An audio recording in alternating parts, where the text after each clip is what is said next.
state of Jharkhand was in the news recently, not just because it is also grappling with the return of migrant workers, but also because of a tragic accident in Oraya. And that story hit the headlines after there were horrifying images of bodies of the workers who had been killed, kept at the back of an open truck. And in fact, those bodies were kept in plastic bags on ice slabs. The ice melted, and the bodies were kept with the injured on the same truck who had also been wounded in that accident. The Chief Minister of Jharkhand, Hemant Soren, then objected, and the UP Chief Minister stepped in to have the bodies and the injured transferred to an ambulance. Small states like Jharkhand are dealing with a very challenging time at this point, and the Chief Minister is with us. नमस्कार सुरेन साहब, आपसे पूछूंगी कि औरैया की जो तस्वीरें थी बहुत बहुत डिस्टर्बिंग थी। जब आपने वो इमेजेस पहले देखी तो आपके मन में क्या आया? और इसमें मैं राजनीतिक सवाल नहीं पूछ रही, एक ह्यूमन सवाल पूछ रही। नहीं, बिल्कुल मैम, इस जब हमारे पास इसकी जानकारी आई और जब ये फोटोग्राफ्स देखे, मुझे लगता है कि इससे ज्यादा अमानवीय फोटो दूसरा नहीं हो सकता कि जो लोग जिनकी डेथ हो गई है वो लोग भी उसी जगह पर हैं, जो कैजुअलिटीज हैं, जो जिनको चोटें लगी हैं वो लोग भी उसी जगह पर हैं। मुझे लगा कि कहीं ऐसा ना हो ये बच्चे कुचे भी मर जाए उसमें, और इसको लेकर तुरंत हमारे सिस्टम को हमने कहा एक्टिव किया और चीजों को हैंडल करने के लिए कहा। और ऐसी स्थिति आज जो बनी पड़ी है, कहीं ना कहीं ये बहुत बड़ा एडमिनिस्ट्रेटिव फेलियर इसको हम कह सकते हैं। और मतलब जानवरों के प्रति जो लोगों की जो मजदूरों को देखने का नजरिया है, बहुत अजीब देखने को मिला। इससे मैं बहुत हिल भी गया और लगातार इस संदर्भ में मैं पदाधिकारियों को बोलता हूं, ऐसी कोई कैजुअलिटीज राज्य के अंदर नहीं होनी चाहिए। इसके लिए आप लोग हाई अलर्ट पे रहें। पूरी तरीके से हाईवेज में पुलिसिंग ये चल रही है, पेट्रोलिंग चल रही है। आज हमने इस चीज को लेकर पूरी महत्व अलर्ट पे रखा है कि हमारे राज्य में ऐसी घटनाएं ना हो, चाहे वो हमारे राज्य के लोग हों, चाहे वो दूसरे राज्य के लोग हों, सभी लोगों का ख्याल रखा जाए। ये हमने अभी तक किया ये, लेकिन जो हुआ ये दोबारा हो ऐसा नहीं होना चाहिए। लेकिन दुर्भाग्य की बात है, आज मार्च से लेकर अभी तक में लगभग 150 के लोग मर चुके हैं। शायद मेरे आंकड़े गलत भी हो सकते हैं, लेकिन 100 के ऊपर तो लोग मर चुके हैं हादसे में, विभिन्न घटनाओं में। ये तो दुखद है। आज किसी न किसी के ऊपर ये जिम्मेवारी होनी चाहिए, अब जिम्मेवारी तय होनी चाहिए कि ऐसी घटनाएं जो हो रही हैं इसके जिम्मेवार कौन होंगे। आंकड़े तो अभी औपचारिक रूप से नहीं आए, लेकिन जैसे कि आपने कहा बहुत सारे अलग अलग एक्सीडेंट्स हुए हैं।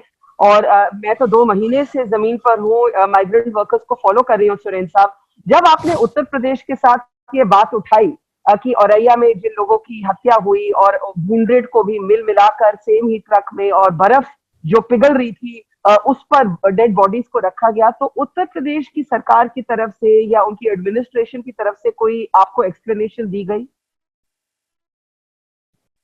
नहीं, अभी तक तो ऐसे एक्सप्लेनेशन हमारे तक नहीं पहुंची है, लेकिन अभी मैं उस संदर्भ पे नहीं आगे भी बढ़ रहा हूं, कारण कि मेरी प्रायोरिटी अब जल्द से जल्द मजदूरों को सुरक्षित उनके घरों तक पहुंचाना, और मेरे इसके लिए सारा सिस्टम इस काम में लगा है। जहां भी ऐसी घटनाएं घट रही है या कुछ चीजें हमें सुनाई देती हैं, इससे पहले एक घटना घटी थी, रेल के पटरियों में लोगों की जानें चली गई, और उस समय झारखंड के लोग नहीं थे, तो शायद एक आम लोगों की तरह हमने भी थोड़ी सी दुख जताया, लेकिन बहुत ज्यादा हम लोग इस पर एक्ट नहीं कर पाए, और शायद इसको बहुत ज्यादा लोगों ने ध्यान भी नहीं दिया।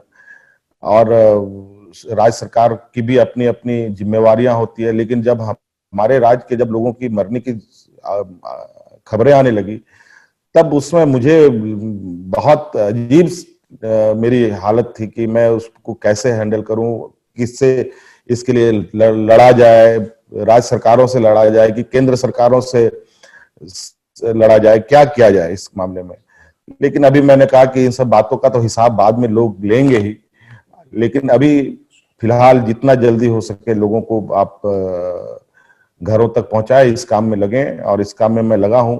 आज हमने ट्रेन की मूवमेंट तो हमारी चली रही है, बल्कि हमने मतलब रिमाइंडर तक दे रखा है गृह मंत्रालय को। हमें प्लेन की भी आवश्यकता है। हमारे लोग लद्दाख में भी फंसे हैं, हमारे लोग आज अंडमान में भी फंसे हैं, जहां हमारे कंट्रोल रूम में लगातार लोग यहाँ आने की मांग कर रहे हैं, लेकिन अभी तक हमें फ्लाइट की फैसिलिटीज नहीं मिली है कि हम लोग उनको सुरक्षित ला पाए। फिर वो सड़क पर चलेंगे, फिर वो कोई नया रास्ता अपनाएंगे, फिर एक नया घटना घटेगा। ये चिंता हमें है आज के दिन में। लेकिन अभी बहुत सारी चीजें हैं जो भारत सरकार के अधीन ही चीजें चली जा रही हैं, और उसके साथ हम लोग अपने आप को मैनेज कर रहे हैं। आपने ट्रेन्स की बात की। मैं जो लगातार रिपोर्टिंग कर रही हूँ, मुझे जमीन पे ये समझ आया है कि केंद्र सरकार और प्रदेश कहते हैं कि माइग्रेंट वर्कर को पैसे नहीं देने पड़ेंगे घर लौटने के लिए, लेकिन जहां जहां मैं मिली हूँ लेबर से, चाहे वो ट्रक के पीछे हो, चाहे वो मिनी वैन के पीछे हो, चाहे वो ट्रेन पर हो, वो मजदूर मुझे कहता है कि ये टिकट मैंने स्वयं ली, इसके पैसे मैंने स्वयं दिए। ये क्या हो रहा है कि केंद्र और प्रदेशों के बीच में कोऑर्डिनेशन नहीं हो पा रही कि मजदूर को स्वयं इस हालात में भी घर पहुंचने के पैसे देने पड़। ये तो मैम दुर्भाग्य की बात है, लेकिन ये बात स्पष्ट रूप से हमारा डायरेक्शन अपने राज्य के पदाधिकारियों को है कि कोई भी ट्रेन कहीं की भी आवश्यकता हो, उसमें किसी भी तरीके से मजदूरों से पैसा ना लिया जाए। ये बिल्कुल स्पष्ट है। हाँ, ये बात जरूर है कि कहीं कहीं ये बातें आई हैं, लोगों ने यहाँ पहुंचकर कुछ लोगों ने टिकटें भी दिखाई है। आखिर ये दूसरे राज्यों में ऐसी स्थिति उत्पन्न हुई? हमारे यहाँ तो लोग आने वाले लोग हैं, यहाँ से जाने वाले लोगों की संख्या लगभग नहीं के बराबर है, बहुत कम लोग हैं। और हमने आज तक जो अरेंजमेंट किया है, उस अरेंजमेंट में जिन्होंने भी पेमेंट मांगी है, हमने तुरंत पेमेंट किया है। दिल्ली सरकार में भी हम लोगों ने ट्रेनें मंगाई हैं, वहां भी पेमेंटें हुई हैं। कई जगह कोटा से बच्चे आए, उसके लिए हम लोगों ने पेमेंट करी है। और हम इसके लिए बिल्कुल ही इसके पक्ष में नहीं है कि आज मजदूरों से पैसे लिए जाए। लेकिन आपने सुना ही होगा कि कई गुजरात वगैरह में कई ऐसी घटनाएं घटी हैं जो मजदूरों को भेजने के लिए उनसे पैसे लिए जा रहे थे, वो भी भारतीय जनता पार्टी के ऑफिसों में लिया गया है। इस तरीके की घटनाएं आई हैं, मारपीट भी हुई हैं। तो ये घटनाएं, पैसे लेने की घटनाएं हमारे राज्य में तो नहीं हो रही है, लेकिन दूसरे राज्य में क्या हो रहा है ये उन राज्यों का विषय हो सकता है। मैं इस पे बहुत ज्यादा टिप्पणी करने की पोजीशन में अभी नहीं हूँ।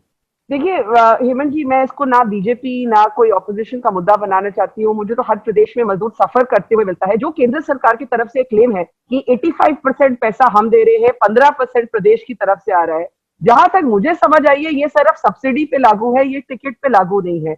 दूसरी तरफ पीयूष गोयल के बयान आते हैं कि हमें एनओसी नहीं मिलते प्रदेशों से टाइम पर। इतना कंफ्यूजन क्यों हो रहा है मजदूर के घर वापस जाने को लेकर? ये मैडम इसमें बिल्कुल क्लियर है। माननीय केंद्रीय मंत्री लोग तुरंत अपना एडवाइजरी, दिन भर में 50 एडवाइजरी ये फ्लोट करते हैं और राज्य सरकारों को उलझनों में डालते हैं, और सिर्फ ट्विटर और फेसबुक के माध्यम से फिर वो उनकी अपनी पॉलिटिक्स शुरू होती है। आज हम आपको बताएं कि हमारा 90 प्लस हमारे यहाँ ट्रेन आ चुकी है।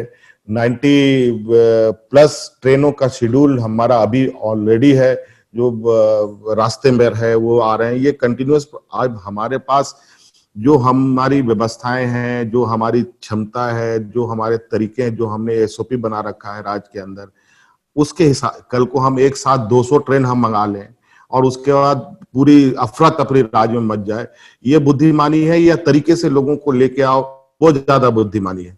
आज यही वजह है मैम कि आज हमारे राज्य में मैं तो पहले से ही कह रहा था कि मेरी प्रॉब्लम तब होगी जब मजदूर हमारे राज्य में आएंगे, और आज मजदूर आ रहे हैं और संक्रमण भी बढ़ रहा है, लोगों की संख्या भी बढ़ रही है। और मैं इससे हैरान भी नहीं हूँ, क्योंकि जो भारत सरकार ने जिस तरीके से चीजों को ऑपरेट किया है, इसमें आज हमारे लिए या बिहार के लिए या यूपी के लिए या बंगाल के लिए संक्रमित लोगों को बढ़ना कोई नई बात नहीं है, ये होना ही है। क्योंकि हम लोगों ने उनको वहां पहले दिन से ही जो 40 दिन 50 दिन रख दिया है, और बिना उनका कोई उनको कॉन्फिडेंस में लिए हुए, बिना उनको कोई सपोर्ट किए हुए, तो स्वाभाविक रूप से ये चीजें आज हमारी बढ़ेंगी।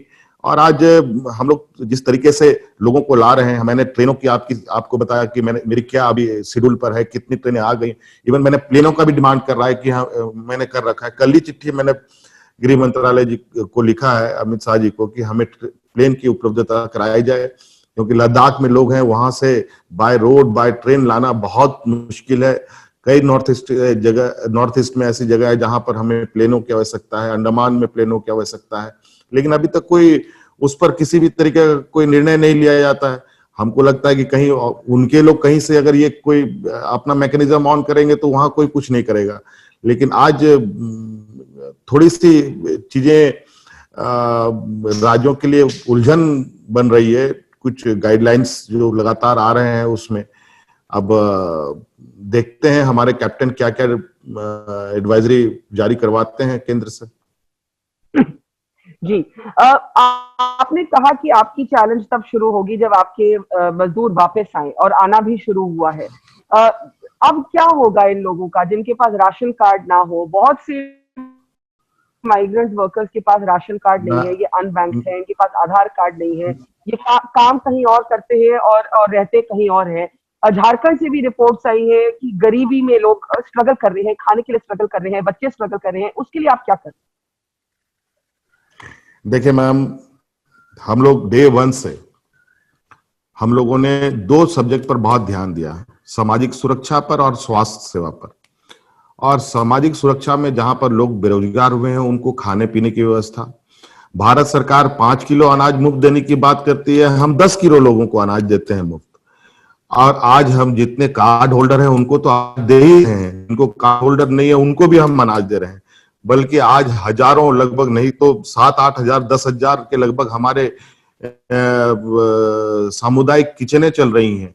और आज हमारे राज्य में खाने को लेकर कोई भी हाहाकार नहीं है, लोग आराम से खा रहे हैं। और अभी जो विगत समय में जो मैंने सड़कों पर जो हालत देखी है और जो आप लोगों के माध्यम से जानकारी मिली, हमने इमीडिएटली पूरे राज्य के हाईवेज में हम लोगों ने सामुदायिक किचन चला रखे हैं, 24x7 चल रहे हैं, जहां बड़े पैमाने पर मजदूर लोग रोज खाना खा रहे हैं।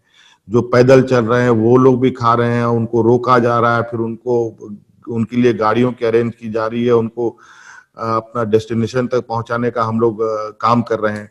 आज आप हमारे हाईवेज में चलेंगे तो आपको पता चलेगा कि हर 20 किलोमीटर पे सरकार का भोजनालय खुला हुआ है, जहां पर लोग जाकर के, कोई भी राहगीर जाकर के खा सकता है। उसमें कोई किसी से 1 रुपया के पैसे भी नहीं वसूले जा रहे हैं। हम लोगों ने इस मामले में आज किसी भी तरीके का कोई कमी नहीं रखी है। और आज यही वजह है कि राज्य के अंदर जितने भी लोग आ रहे हैं, अभी तो ट्रेनों की बात है, ट्रेनों से जो लोग आ रहे हैं वो तो हमारे नॉलेज में है। जो लोग अपने प्रिपरेशन से आ रहे हैं, कोई ट्रेनों से आ रहे हैं, कोई ट्रकों से आ रहे हैं, कोई बसों से आ रहे हैं, ऐसे लोग भी हैं जिनको हम अभी सड़कों पर अपने पुलिसिंग अरेंजमेंट करके, जो पेट्रोलिंग में लगातार लगे हैं, उनको हम लोग रोक रहे हैं। और जो लोग पैदल चल रहे हैं, पैदल चले भी वो ना चले, इसके लिए भी हम लोगों ने अरेंजमेंट कर रखी है कि उन सबको रोका जाए और एक जगह रखा जाए, उनको खाने पीने की व्यवस्था की जाए, फिर उनके लिए गाड़ी की व्यवस्था की जाए, फिर उनको जगह तक पहुंचाया जाए। ये सिर्फ हमारे राज्य के लिए नहीं, अगर हमारे रूट से कोई बंगाल जा रहा है तो फिर उनको भी हम रोक रहे हैं, बिहार जा रहा है तो उनको भी हम रोक रहे हैं, उड़ीसा जा रहे हैं तो उनको भी हम रोक रहे हैं। क्योंकि लास्ट एरिया हमारा पड़ता है, हमारे बाद बंगाल है, इधर बिहार है, इधर उड़ीसा है, यही लोग हैं, इस तरफ ही मूव करते हैं। तो और इनको हम लोग फुल्ली गवर्नमेंट के फैसिलिटी के साथ उनको आगे बढ़ा रहे हैं। और हम लोगों ने आज बेरोजगारी को लेकर के भी जो प्रोग्राम शुरू किए हैं, रूरल एरियाज में हम लोगों ने प्रोग्राम ऑन कर दिए हैं। अभी अर्बन एरिया में हमें स्टार्ट करना है, उसके लिए भी प्रोग्राम हम लोगों ने तैयार कर रखा है। और कुल मिलाकर के हम लोग अभी एक नए सिरे से अपने मजदूरों के लिए प्रोग्राम बना रहे हैं। अभी जितने भी मजदूर हमारे आ रहे हैं उनकी पूरी मैपिंग की जा रही है, ये कौन मजदूर हैं, इनकी स्किल क्या है, आखिर ये मजदूर बाहर गए तो कुछ ना कुछ स्किल इनके अंदर डेवलप जरूर हुआ होगा। और इसको लेकर के हमारी पूरी महकमे काम में लगी है कि इनका जो स्किल है उसको मैपिंग किया जाए और उनको यहाँ पर अपने ही राज्य में उस तरीके का जॉब इनको हम लोग दे पाए। इसकी प्रोग्राम हम तैयार कर रहे हैं। आपका लॉकडाउन पर क्या क्या निर्णय है? मैं इसलिए पूछ रही हूँ क्योंकि अब हमें जो समझ आता है, ये बीमारी से ज्यादा लॉकडाउन ने डिस्ट्रक्शन किया है गरीब आदमी की जिंदगी में।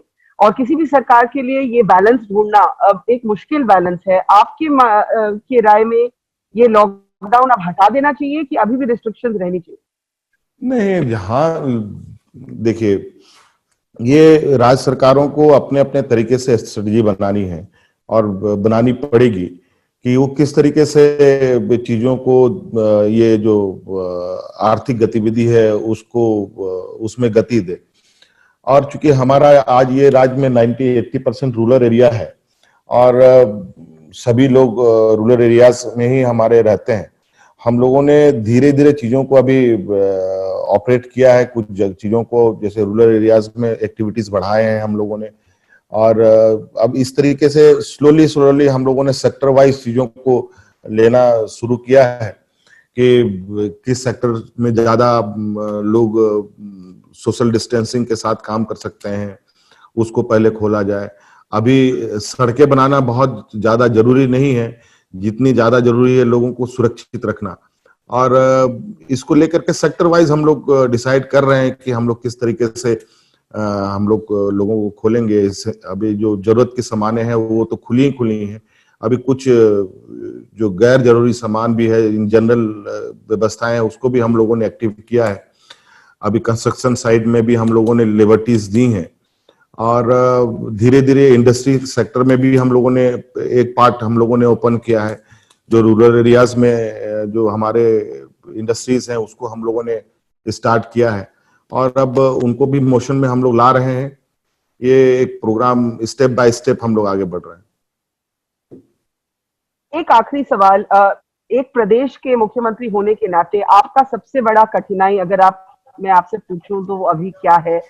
और केंद्र और प्रदेशों के बीच में आप कहेंगे कि कोऑर्डिनेशन है कि नहीं है? क्या प्रॉब्लम्स है? देखिए, जहां तक कोऑर्डिनेशन की बात है, अभी तो लोग अब मेन हमारे स्टेट में है सबसे ज्यादा जो मुश्किलें खड़ी करने वाली है वो फाइनेंशियल सेटअप खड़ी करने वाली है। और हमारा जो आर्थिक स्थिति है वो बिल्कुल और राज्यों की अपेक्षा बहुत कम है। वैसे भी आज के दिन में सभी राज्य लगभग आर्थिक संकट से गुजर रहे हैं। केंद्र सरकार भी आर्थिक संकट से गुजर रहा है। और आज आप देखेंगे कि जो 20 लाख करोड़ रुपए का जो पैकेज था, वो वास्तव में जितने भी हमारे या देश के बड़े बड़े अर्थशास्त्रियों ने इसको स्पष्ट रूप से इसको 2 लाख का पैकेज बना दिया। तो ऐसी स्थिति पर आर्थिक संकट तो पूरे देश में है ही, लेकिन हमारे कोऑर्डिनेट राज्य सरकारों को और केंद्र सरकारों की स्ट्रांग कैसे हो, इसके लिए राज्य सरकारों की बातों को भी बहुत गंभीरता से लेना होगा। क्योंकि राज्य सरकार के पास आज कोई भी ऐसी चीजें नहीं है जो अपने रिसोर्स जनरेट करने की उनकी हालत हो। हमारे पास तो बिल्कुल कुछ भी नहीं है। केंद्र सरकार के पास तो ठीक है, आज के दिन में उनके पास भी फाइनेंशियल क्रंच है, और जो पैसों का जो अभी जो ब्रेक लगा हुआ है मूवमेंट में, वो मुझे लगता है कि उनके पास तो कुछ तरीके भी हैं। कैसे सारे तरीके तो उन्होंने अपने अंडर कर ही रखे हैं जीएसटी के माध्यम से। और आज अगर वो लोग इस जंग को लड़ रहे हैं तो ये जंग राज्य को भी लड़ने देना चाहिए। आज हमें भी अपने आर्थिक व्यवस्थाओं को सुदृढ़ करने के लिए हमें भी उसकी लिबर्टी मिलने चाहिए। ऐसी बातों को केंद्र सरकार को ध्यान में देना चाहिए। अब कल परसों की बात है, अभी जो पैकेज घोषणा हुआ, हम लोगों ने सभी राज्यों ने अपने जो बोरोइंग लिमिट्स बढ़ाने की बात कही थी। बोरोइंग लिमिट्स तो बढ़े, लेकिन कई शर्तों के साथ बढ़े हुए हैं। हर जो अलॉटेड मनी है उसके जो अंदर के जो रूल्स हैं, जब वो हमारे सामने आए तो पता चला ढाक के 3 पात। अब तो ये जिस तरीके से 20 लाख करोड़ रुपए जब 2 लाख करोड़ रुपए दिखता है तो ये ऊंट के मुंह में जीरा वाली बात हो गई। तो ये कुल मिला जुला करके एक आज के इस संक्रमण में सरकार को थोड़ा वेलफेयर तरीके से डिसीजन लेना चाहिए। आज गरीब मजदूर सबसे ज्यादा इससे हताहत और परेशान है। आज करोड़ों लोग सड़कों पर बाल बच्चे मोटरी लेकर बिना लक्ष्य की ओर चल पड़ रहे हैं। कहां पहुंचेंगे, नहीं पहुंचेंगे, कहां मारे जाएंगे, क्या होगा, उनको भी नहीं पता चल रहा है। लेकिन जो डर, जो भय है उनको, उससे वो भागे चले जा रहे हैं। और देश की बड़ी सरकार बड़ी बड़ी नीतियां निर्धारण कर रही है। आज ऐसे ऐसे नीति निर्धारण हो रही है, तो मुझे लगता है कि इस पर चर्चा होगी भविष्य में, और हम भी हिस्सा लेंगे इस विषय पर। और चूंकि हमारे राज्य लगभग पूरे देश को एक बड़े पैमाने पे खनिज संपदा फीड करता है, आज हम कहीं ना कहीं इस अधिकार को पाने में अक्षम रहे हैं। आज इसके लिए भी हम लोग इस पार्ट में हिस्सा लेंगे। ऐसे निर्णयों से हमारे राज्य को नुकसान ज्यादा है। बहुत कठिन टाइम है और छोटे प्रदेशों के लिए खासकर बहुत ही कठिन टाइम है। हेमंत सोरेन जी, बहुत बहुत धन्यवाद हमसे बात करने के लिए।